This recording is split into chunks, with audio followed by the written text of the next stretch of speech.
Welcome to the Smart Connector podcast. As ever, I have an amazing guest for you today, Guillermo Salazar. Welcome, Guillermo. Hi, Jane. Thank you very much for the invitation. Yeah, so you're welcome. So Guillermo is a family business advisor, and he helps his clients navigate the related challenges of governance and succession in family businesses. And he's got a book which is called A Road to Triumph in Family Business, which we'll be talking about later. Do you want to just show everybody that book, Guillermo? It's right here. Yep, and that's a fascinating read for anybody that is interested in this topic of how to build intergenerational wealth through business.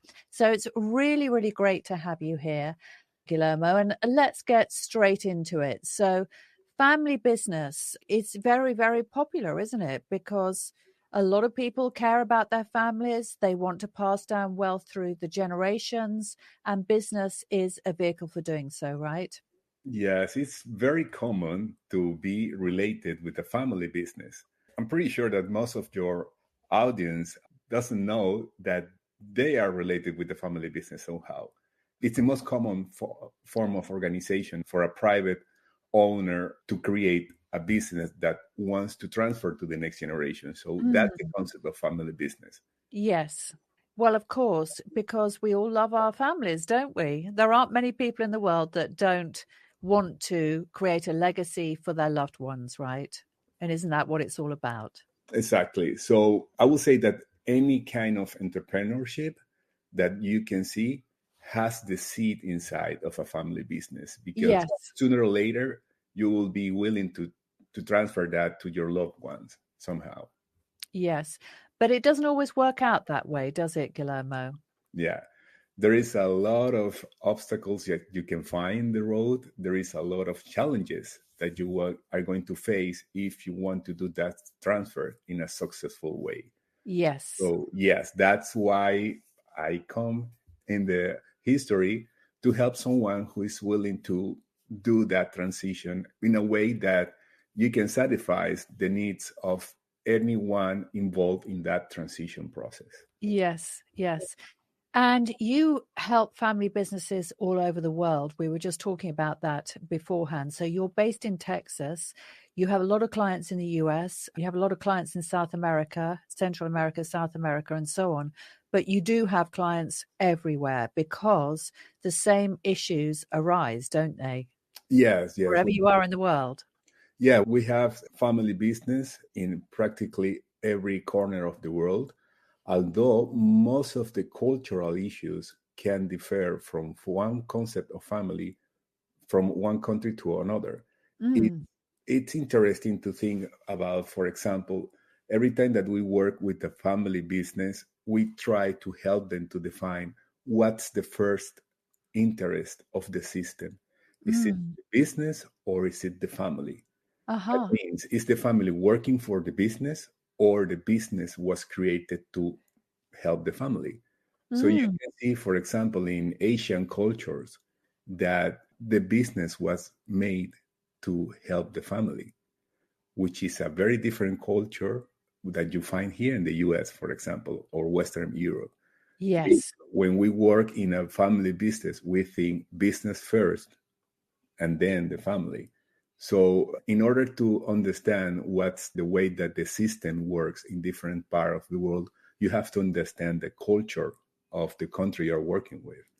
And that makes a huge difference. For example, when you want to work with a family in Africa, Sahara Africa, and you try to help them to the next generation, for the next generation to raise the voice in order to create an opinion in a subject, it is very hard for them to go against the voice of the senior generation.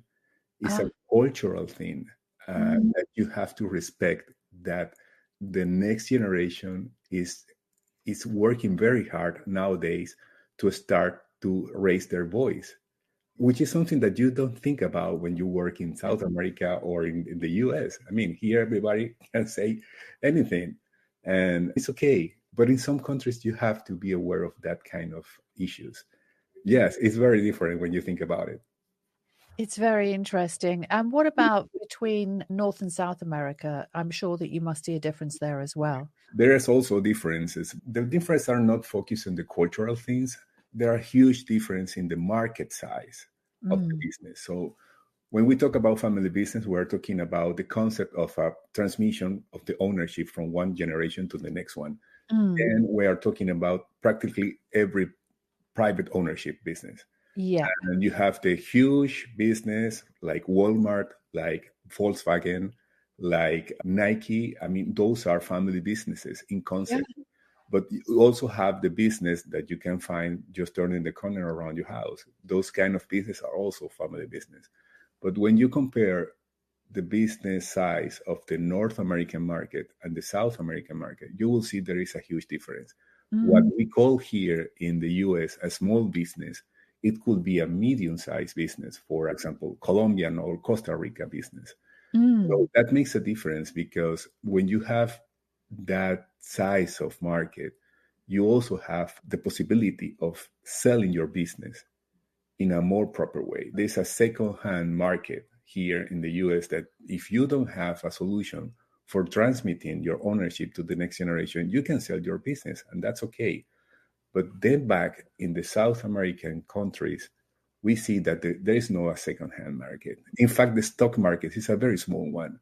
uh-huh. So the best option for your value, for the value of your ownership, is to keep on going with the business because there's no one who's going to buy it. I mean, it's very hard for someone that has a business that has the right price for the value that they have built.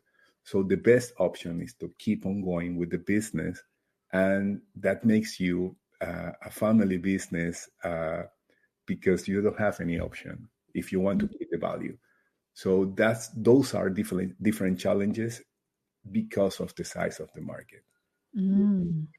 That is so interesting. It's fascinating, isn't it? People are fascinating, cultures are fascinating, different approaches are fascinating. I just love this conversation. It's great.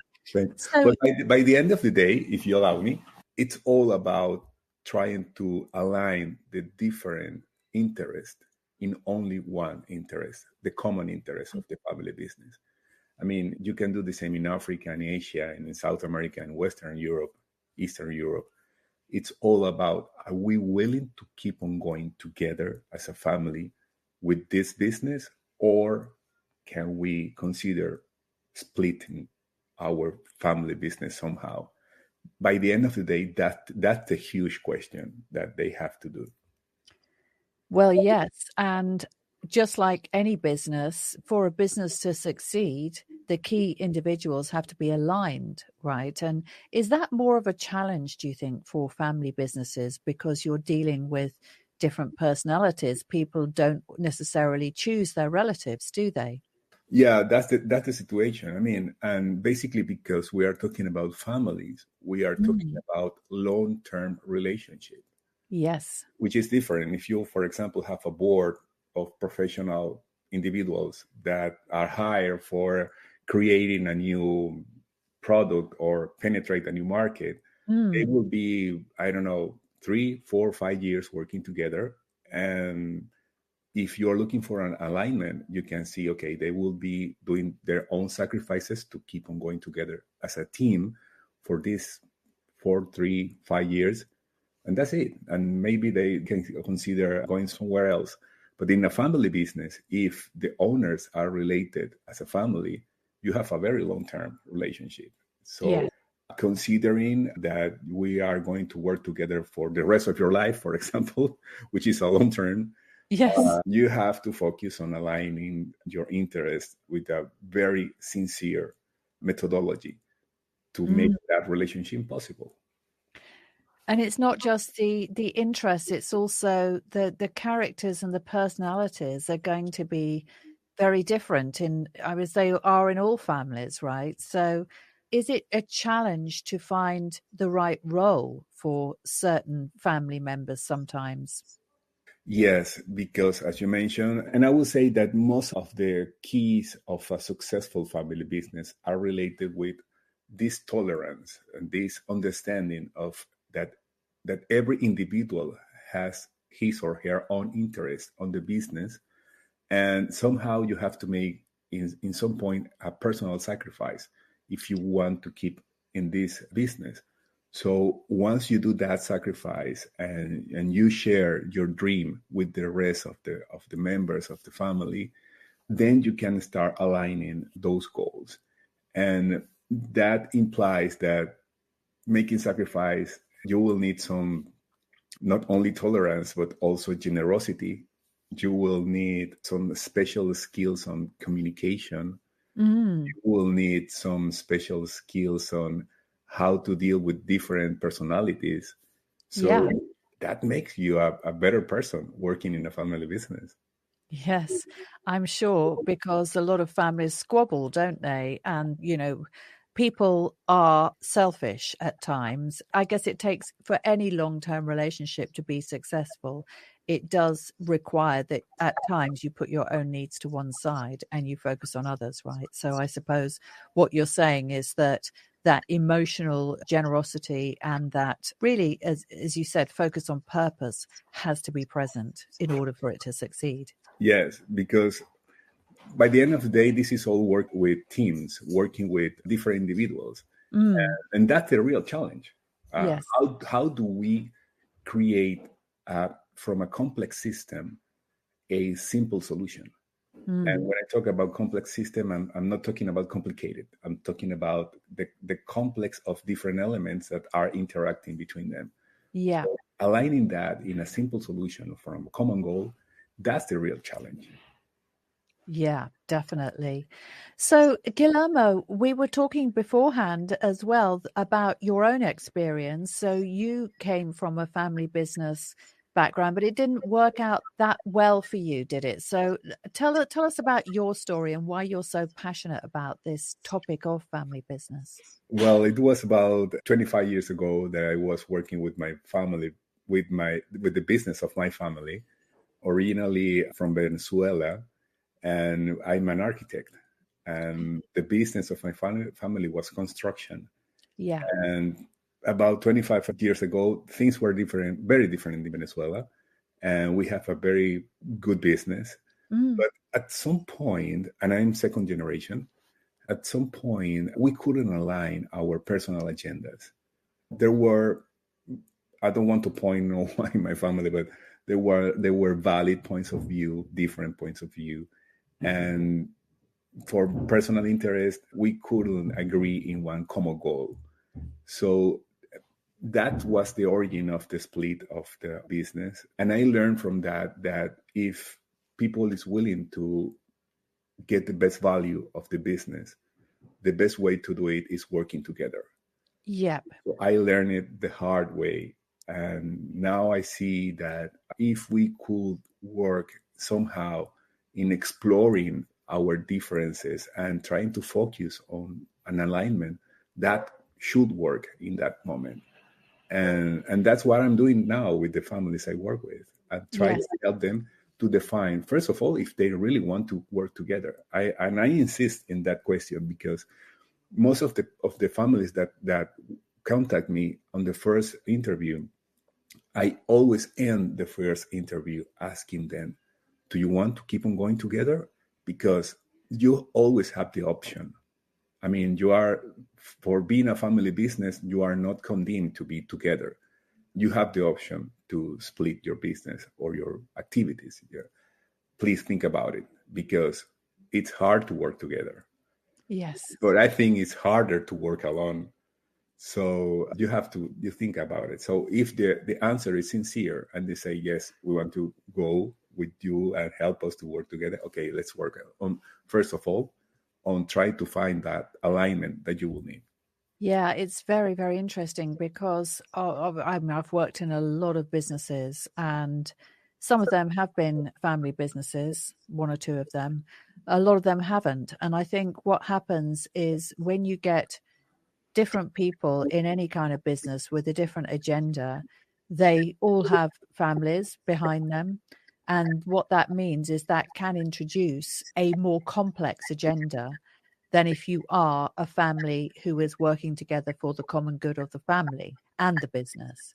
Yes. So I think it's very, very interesting what you say, because some of the things that you're talking about, they are relevant to all businesses, but I can also see why a family business could, when it's run the right way, can be successful and can create that intergenerational wealth, because it's a stronger business if you have that element right of that purpose and that vision, which is Yes.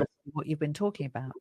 And that's most of the family business, I think, that they should think about, because trying to align and finding a common goal, what we call it the shared dream, where all of you want to be in the next 10 years. How do you dream about this family will be? How is the business? How will be the business? How will be the ownership? And in how does it align with your own personal project of life? Yep. Can you fit in that project? And usually when you explore and when you start to talk about it, you find a way. Yes. But sometimes we don't have time for that, for organize a proper conversation, a meeting to explore that, to methodologically find a way to do the right question and find the answer. So, I mean, we individuals are very creative once you are pushed to, and there is a way to find always a solution. Yeah. So one of the things I wanted to ask you about is when outsiders, let's just say, come into family businesses, does that create any specific challenges that you have seen? What when you say outsiders, what I kind mean, of people who are not part of the family, because obviously any family business, they will run out of family members at some point, yeah. won't they? And they will want to bring other people into the business. Perhaps they're people that have specific skills that nobody in the family has. Do you think it is harder for somebody who is not part of a family business to come into a family business as opposed to a non-family business? Or do you think that there are things that family businesses can do in order to really make that person or those people coming in feel like part of the family in a way? Yes. That's an excellent question. I always suggest the families to be prepared to receive a new member that is not part of the family. So because we're talking about calling someone to join the board, for example, Yeah. which is something very important. Yeah. But we have to be prepared to explain the other person how we are, what do we do, why do we do what we are willing to do, and trying to find a match between our values as a family and the new coming member as a person who wants to be a perfect match for this family.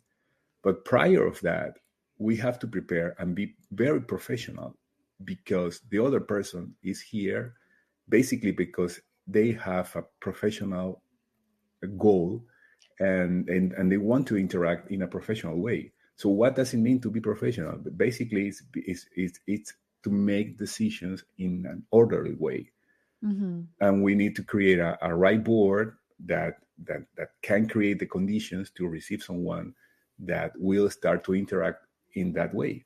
So that's the main goal for a family business, that is willing to create the room for someone who's coming from the outside. But you have to choose who is going to come. Not, I mean, from my experience, it's not the same to be a board member of a big incorporation, that they have all the rules of the professionalizations as a part of the culture, than a family business that is starting to work in a professional way. So those are the differences. Yeah. And I guess the thing about family businesses as well is that they do have to really behave in a professional way, perhaps sometimes in even more of a professional way than they might have thought, because there has to be a line, doesn't there, between business and personal? Yes, and it's very common to that limit between the informality of the family, as any family, as my family and your family. Yeah. We are informal. I mean, I don't have to send you an invite to visit you at your house, and that informality, it's easily transferred to the formality of the business. Yep. That's the natural way of interact with your family. So we have to start that, to think that when we are in the business, there is a formality that we have to follow. Yep. And that's a very important change of mentality. Yes. It's so interesting. I'm learning a lot from this discussion. And I think one of the interesting things is that it has to be very carefully thought through. I know this is something that you said at the beginning, but the minefield of potential pitfalls seem to be quite big. And what the best way around those seem to be this very thoughtful, very considered approach to the difference between family and personal and all of those other issues that we've been talking about. And I can see why family businesses really do need help from people like you, because you can't just go in there and just think that it's going to be okay, can you? No, and as you can see, we haven't talked about the business. We haven't talked about the wealth. We have been only talking about relationships. Yes, that's right. Yes. And that's what the people usually call the soft side of the Yes. business. And it's not that soft when you think about it. It's the hardest part, how to Yes. work with your family. So yeah, that's our thing that you have to consider. So related with that, or we say on the top of that, we have to think about the succession process, Yes. because every family business is a family business when you start to think about the next generation. Yeah. So depending on, again, what's this shared dream? That is this shared dream including the next generation in the management of the business, or are we thinking that maybe we are going to only stay in the ownership and we are going to have a professional independent from the family management of the business? That's something that you have to define. It depends on the size of your business. Can you Mhm. afford a professional management? But once you have decided that, you need to understand that either one option or the other, you have to prepare, because it's not only preparing them to manage the business, you have to prepare them to be a responsible owner of what they are going to inherit. So that's another part of the business that you have to think about it. Who is going to be the next owner? And for the sake of the value of your business, you have to prepare the owners. We are not talking about managing the business. We are talking about being a responsible owner of what you are going to possess in that future. Yeah. Yeah. And it is true that a lot of family businesses do fail when they're passed down to the next generation, don't they? Most of them, especially from the first to the second generation, Hmm. do. Yeah, there is a statistic that says that most of the business, and when we say most of the business, about more than 70% are going to fail in that first transfer of the first to the second generation. And most of the reasons are not related with the business. In fact, there are no reasons related with the business. It's more related with the mentality of a system that is being working under the guide of one person, which is the founder, Yes. to change that mental model to a second generation when you are going to have a team deciding. Ah, So that's a real challenge, from one deciding to a team deciding. How do we start to create a new model on where you are not the only one who are going to decide, that we have to decide among other people? So that's the real challenge. That by the end of the day, what we're going to face in the next generation, from the first to the second generation. But once you have, if you do this transfer, this succession in a successful way, and you start to think about the second to the third generation, the possibilities to do it are higher than the first to second because you already have the model. Yes. So that's not that difficult. It's part of the culture of the system. And then you have more possibilities to survive from a second to a third generation. Yeah. Oh, that's very interesting. So, in terms of those statistics, are there any particular types of businesses that you see succeed more often than others, for example? You mean by the nature of the industry? No, Sectors or anything, or is it no. just completely irrelevant? I mean, there are no differences in the same. Okay. I mean, it's all about ownership. Uh, Yeah. it's all about relationship. In fact, when I work with the businesses, the business issues are something important, but are not the main focus of the work. Yes, there's no particular industry in that, but I can mention you, for example, there is something happening in the, for example, with the presence of women in the boards of a business. Yep. It's been increasing in the last, I would say, the last decade. Mm. You can see more and more women in boards in every country I've been working with. Mm. And but it's easier to see them in some industry than others, and that's a personal perception. For example, there are things like, for I would say, logistic, transport, or agriculture. It's harder for a woman to be in a board, for example. Mm. I don't know exactly the reason, Ah, but it seems to be something like that. oh, But that's interesting. Yeah. yeah, but it's there are these small details related with the industry, but uh, something that you can say, okay, there's a industry that will be more need of family business advising. No, anyone. So let's talk for a moment about family offices because, obviously there's a lot of family offices here in the UK. So wealthy family business owners, they tend to set up family offices in order to manage investments and actually invest the profits of their businesses for the good of the family. Mm-hmm. So do you work a lot with family offices, Guillermo, as well?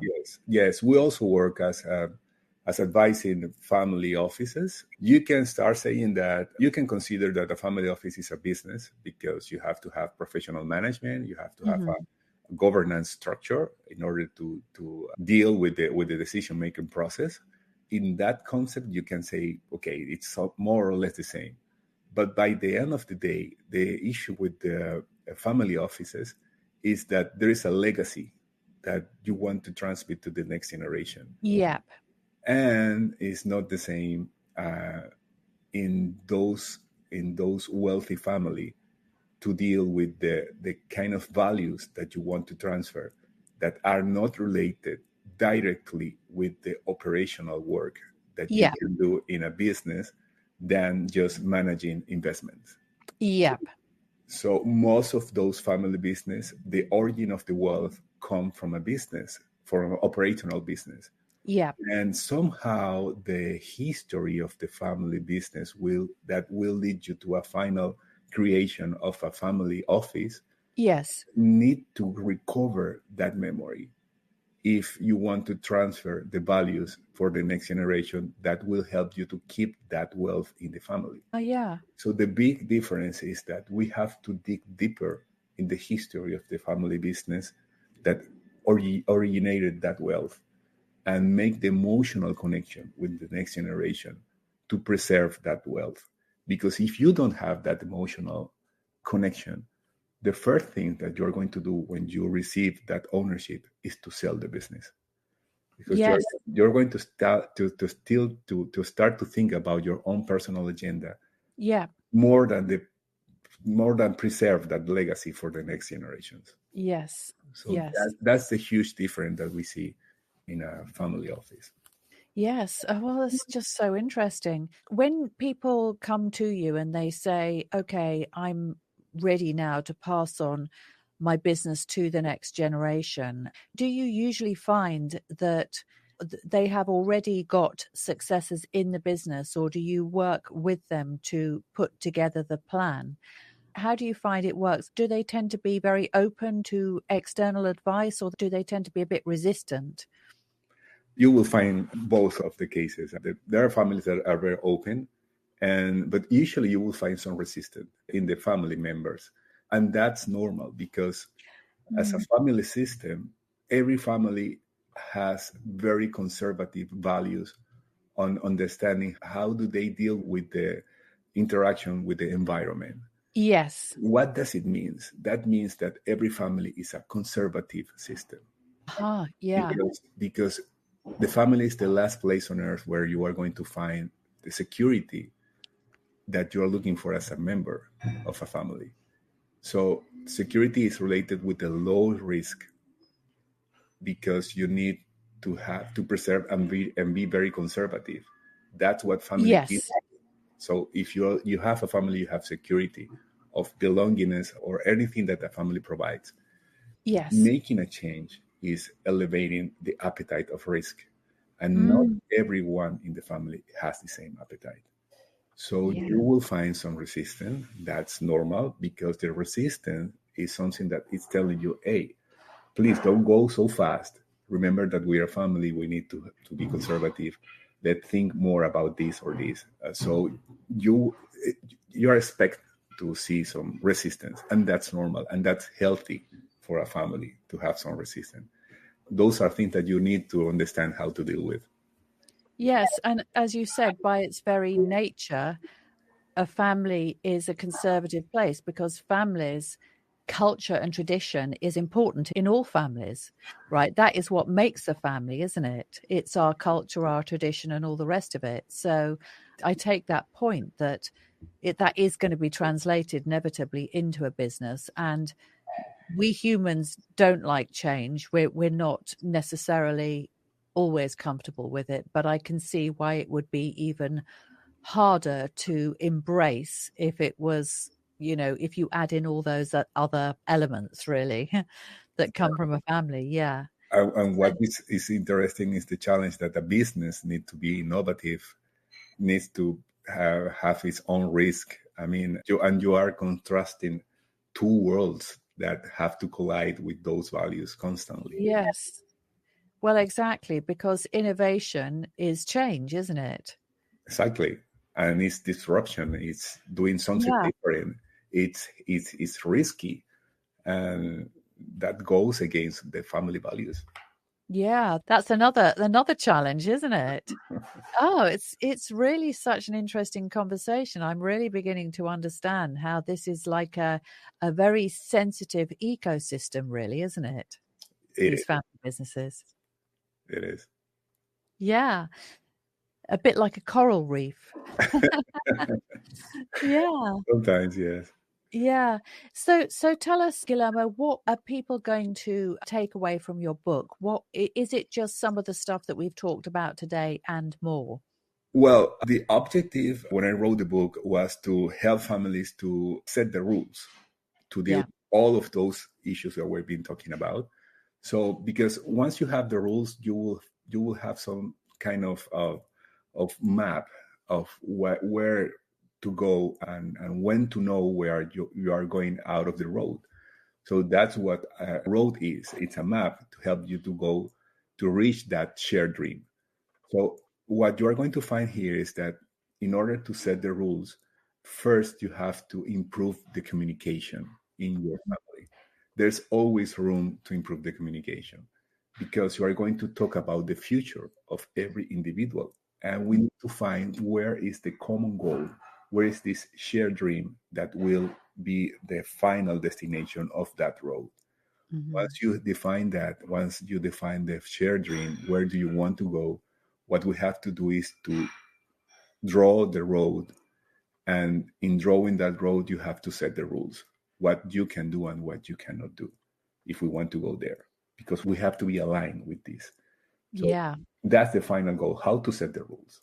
So that's a sequence of steps that you have to follow to get the rules.